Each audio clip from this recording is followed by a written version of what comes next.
Tier 1 is saturated. Where is the real money in 2026 and 2027? Good afternoon once again, and for those of you who's joining the audience just now, I'd like to introduce myself briefly. I am Jenny Ortiz-Bolivar. I am SiGMA World's Asia Lead Senior Journalist and Reporter, and I've been a journalist for 15 years. Bulk of that was with CNN Philippines, but now I'm with SiGMA covering the industry for Asia and beyond. I am very excited for this panel. Very, very interesting question right up there, ladies and gentlemen. Well, over the last few years, we've seen operators, affiliates, suppliers aggressively expand beyond mature markets into Southeast Asia, Latin America, of course, Africa, and other emerging regions. The big question, is Tier 1 really saturated? Or is the industry simply relying, well, on outdated growth strategies? Because while acquisition costs are rising and operators are searching for new opportunities through localization, retention strategies, product diversification, and entirely new player segments, well, today, we'll explore where the real opportunities are. Is it outside the Tier 1 market? And well, I'm very honored to have our distinguished panel members, which I will give a few moments for them to introduce themselves and their company and what they do. Please. Hello everyone, and thank you. I'm Vahe from a company called Affiliates. Affiliates is affiliate ecosystem, and it's one and only complete ecosystem which includes affiliate software, affiliate management, and affiliate network in one. So where you find the word affiliate, we are in. All right. Hello, my name is Julia Panina. I work for Evenbet Gaming as a head of product marketing. We do card and poker games. I've been in the industry for 5 years, and our company has evolved a lot during this time. And presently, we have a very unique multiplayer offering for casinos. All right. First, good afternoon, Jen. Good afternoon, guys. Good afternoon, SiGMA. So I'm John. You can call me Jepa. I'm from LAFEC. I'm the country head for Philippines. So I've been in the iGaming industry for close to 2 decades now, from B2B to B2C. So if you need consultancy, if you need our services for our telecommunications, I can always help you guys. Please. Hi everyone, I'm Rishon Quarterbank. I work for Della Sports. I started off in the industry actually working at an events company called SBC. So I've seen it full journey through to working the events sort of circuit to now, I think 6 years in platform. So platform sales globally. All right, now I want to start with Julia because you know what, during our prep call, she raised a very, very interesting point. That Tier 1, is it or is it not saturated? Please, expound on that. I think when people say that Tier 1 markets are saturated, they mean that acquisition costs there are very expensive, and that's why it's hard to earn profit on their markets. But it doesn't mean saturation. And the growth figures on those markets show exactly that. Do you want me to share a few? Yes, stats? Well, if we look at the US, for instance, and take the 7 iGaming legalized states, they showed a 27 year-on-year percent growth in 2025 compared to 2024, and this is not a saturation. And 2 states which were legalized in the first row, New Jersey and Pennsylvania, then showed their profits surpassed for the first time ever the land-based profit in the same states. So that's not a saturation, that's picking its stride, you know. And then if we look at Europe, we always forget that Europe is not a single market, okay? We used to say, Asia is not one market. There are many countries inside. Africa is not one market. You know, you should pay attention to this fact. But the same is with Europe. If we take the UK and Sweden, yes, they have a regulatory friction there. But if we look at the eastern part of Europe, okay, we can see a great percentage of growth. Romania, Poland, Slovenia, and we are waiting for a Finland market to unlock its monopoly on July 2027. And it's a very potential market because right now they have 1.9 billion euros of a player spend. That's a lot, and half of it goes to the unlicensed operators. So that's a really golden rush. So yes, I think the emerging markets grow and they show high figures, but Europe and the US, they still have a great potential. You should also only find the key to this potential. It's really about, you're saying that, of course, with Tier 1, like Europe, the US, there are still opportunities in those markets. Anyone who wants to add to that, please? Yeah, I mean, even in the UK, where it's obviously had its changes and issues with regulation, you're seeing breakthrough brands like Midnight that have just come out of nowhere and doing incredibly well in a really highly regulated market. At the end of the day, a big market's a big market. When you're talking multi-billion-pound market, there's always opportunity there. It's kind of how you spin it. So something that we're seeing an awful lot of at the moment is the transition from affiliates just providing traffic. Yeah. They're now starting to own that value chain. They're starting to monetize it in different ways by not selling the traffic and actually consuming it and becoming operators. I think this has been happening for a while in the .com market, but now we're seeing it a lot more in regulated markets. They're turning to be the operators themselves and taking a bigger slice of that value chain. So that's something that's really interesting. And on the flip side of that, I think in Tier 1 markets, operators are coming away for paying for traffic as much. They're trying to find different ways. So they might be building your own social network. Might be just leveraging that player in a better way. So, you know, you might only be getting a small fraction of that player's wallet if you, for instance, don't have sportsbook or bingo or whatever it might be. So it's about being more smart and extracting as much value from the player as possible. Right. Now, so we've established that Tier 1, there are still opportunities.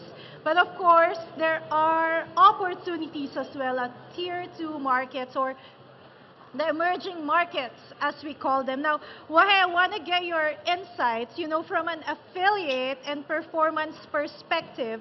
Are you seeing operators become more selective and strategic in how they approach Tier 1 today?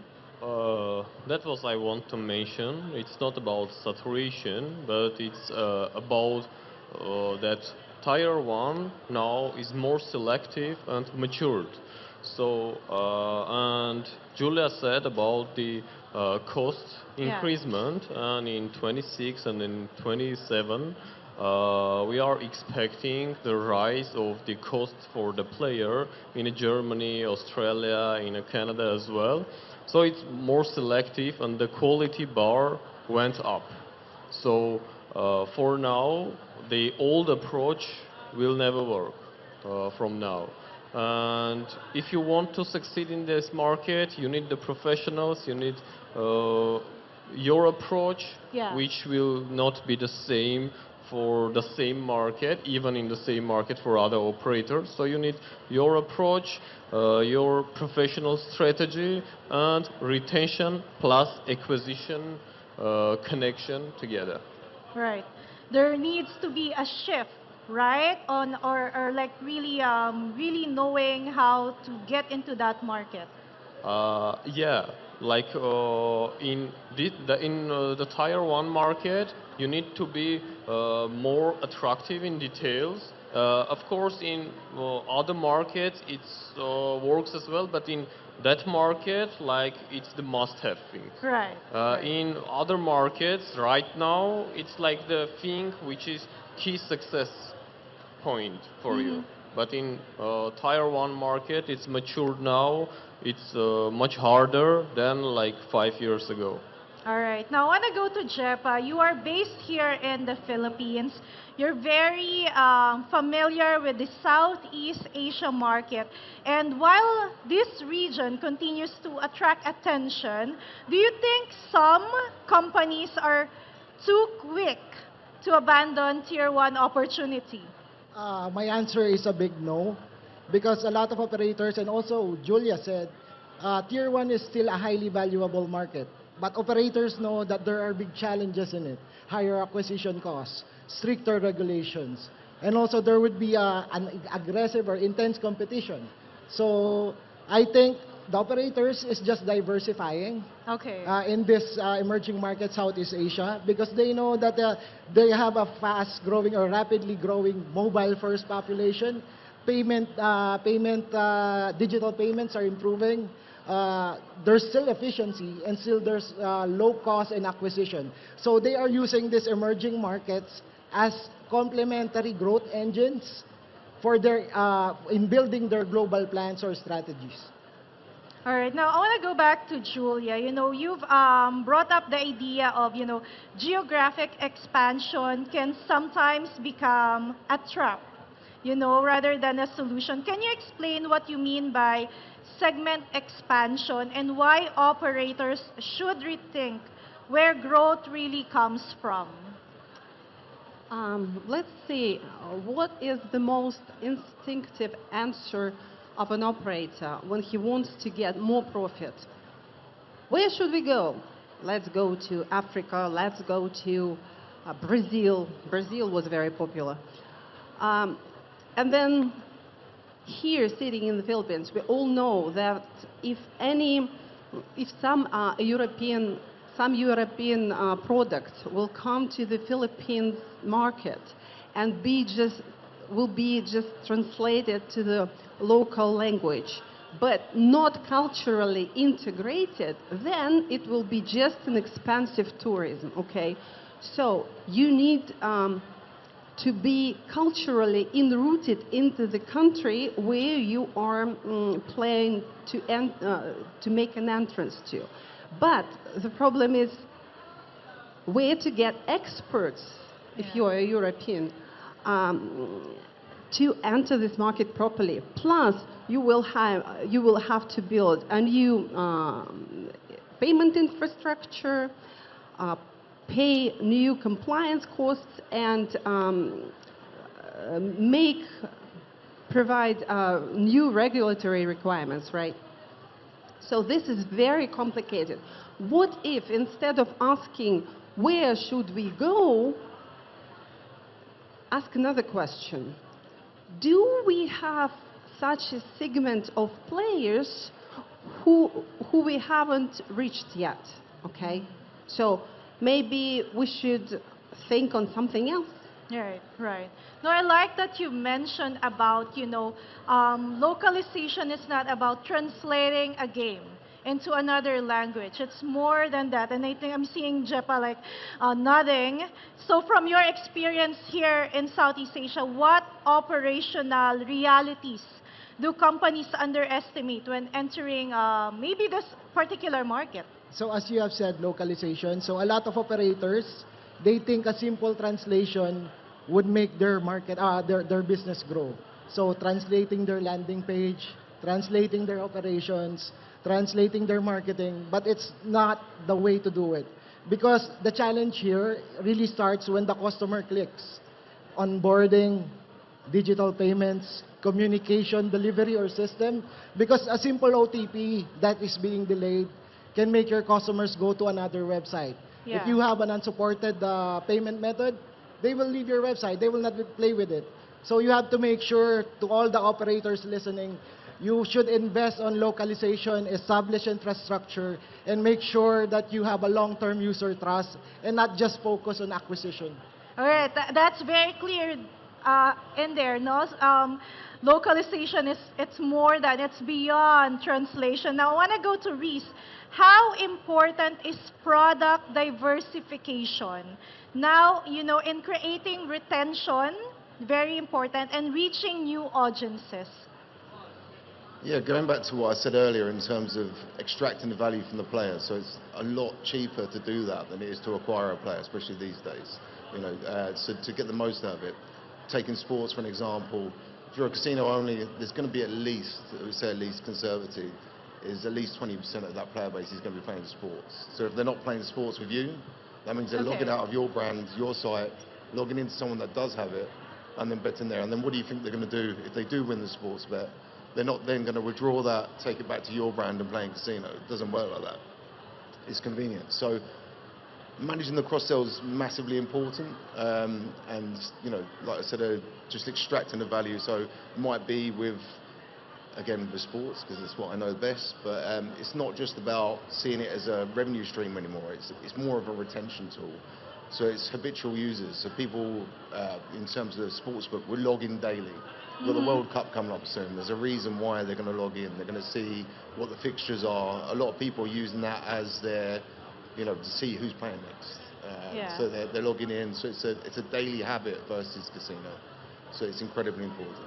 All right, now, from an acquisition standpoint, you know, how much more difficult is it becoming to rely purely on bonuses? Is it still effective?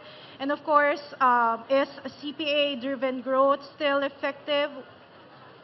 CPA and bonuses are still effective, but there are tools.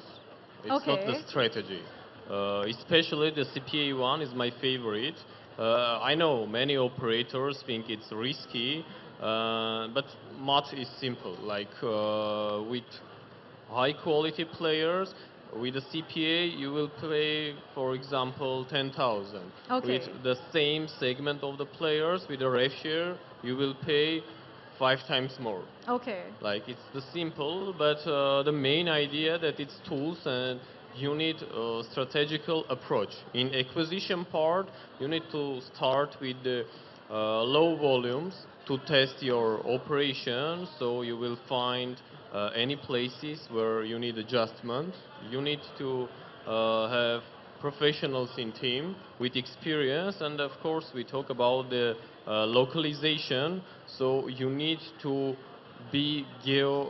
have geo awareness on what kind of sources, what type of sources works well exactly in that geo. It's like the streamers traffic, it's the PPC or another type of traffic.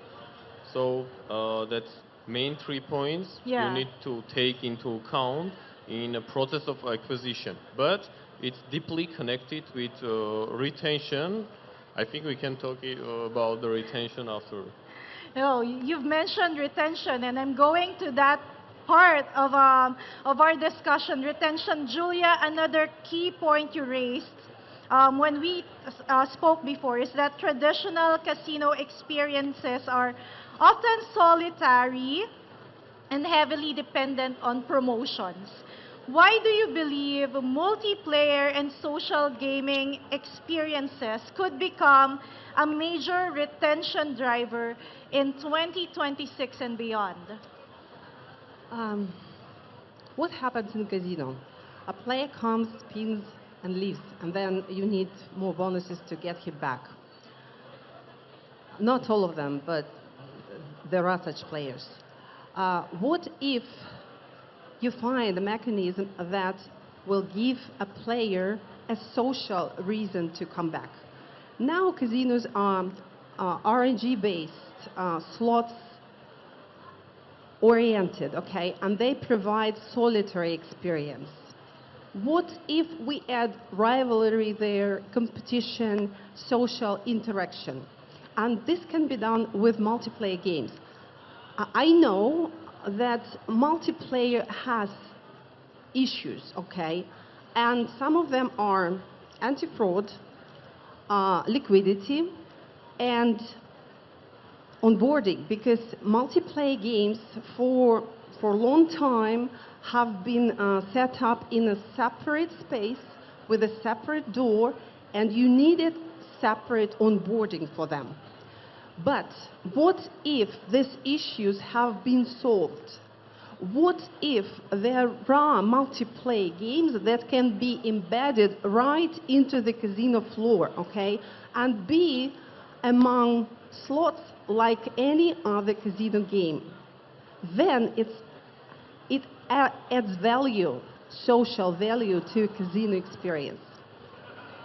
Are any thoughts on multiplayer here and social gaming? Now, Reese, I want to move on to you. Are operators actively looking for more retention-led products today instead of purely acquisition-led products? Yeah, absolutely. That can come in many different forms. I personally hate the whole localization thing. I get it.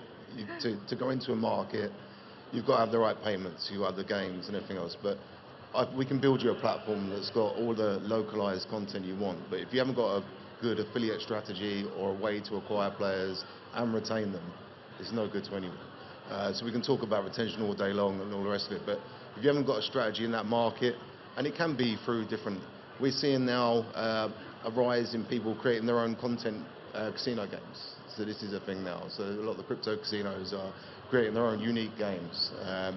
You've got other studios that are building personalized little animations and gamified things for operators that they're taking on now. So it's very, very important to have a retention strategy and understand how it's working. But that can be done through, you know, bingo. I've talked enough about sports, but bingo brings you a whole different crowd. And again, it's a very engaging product. There's some great third parties out there now that are selling tools in terms of gamification suites. I think there's still a little bit of way to go. I think pretty much every operator now has got some form of a gamification suite. But if you're not notifying the player correctly and they don't know how to utilize it and use it, it's kind of useless. So there's a lot of messaging that goes along with that. Education for your player base to really get the most out of these tools for retention.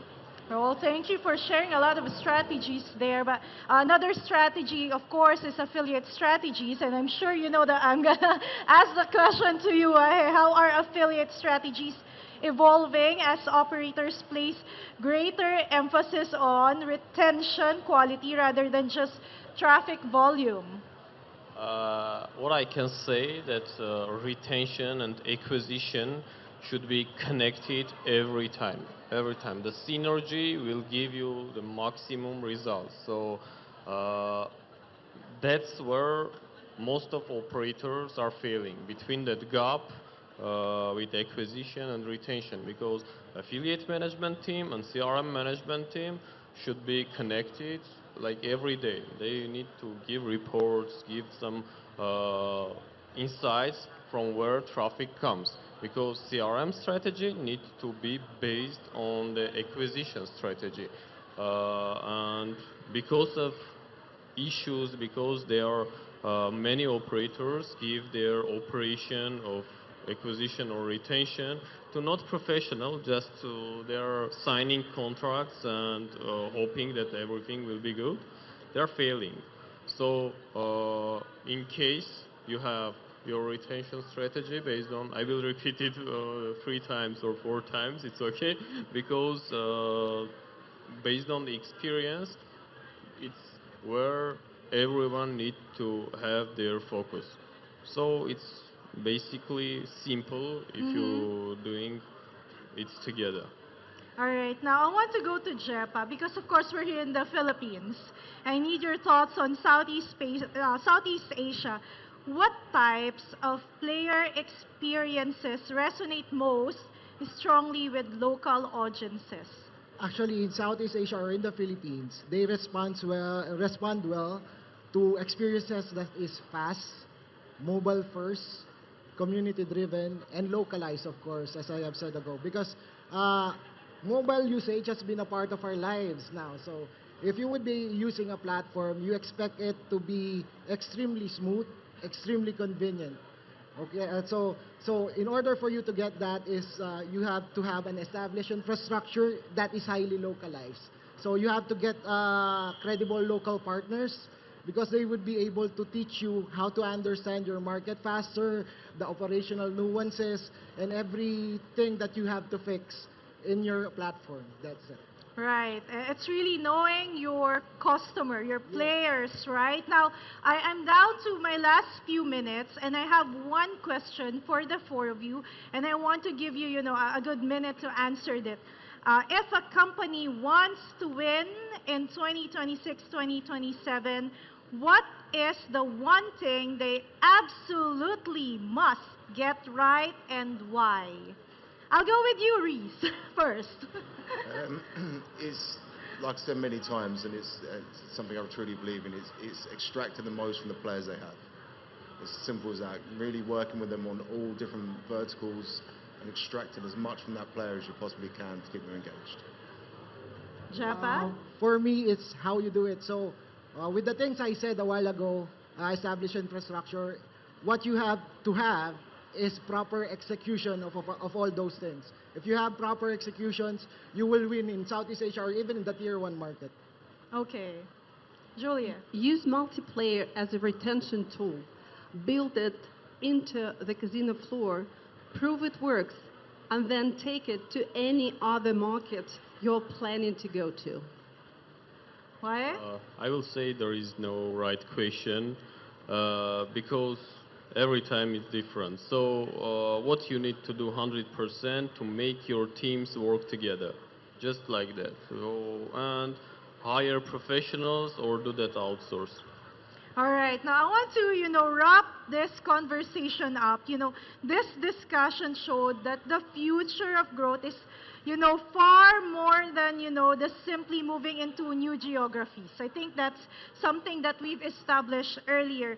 And yes, emerging markets remain important, but Tier 1 still has so many opportunities still with Tier 1, and there are so many more opportunities in Tier 2 and emerging markets, and I'm sure that our audience will also look into them. But operators are also realizing that growth can come from better localization, as Jepa has been pushing, stronger retention, Wahe mentioned about that, smarter product diversification, Julia mentioned about that, and even entirely new player segments, you've also mentioned that.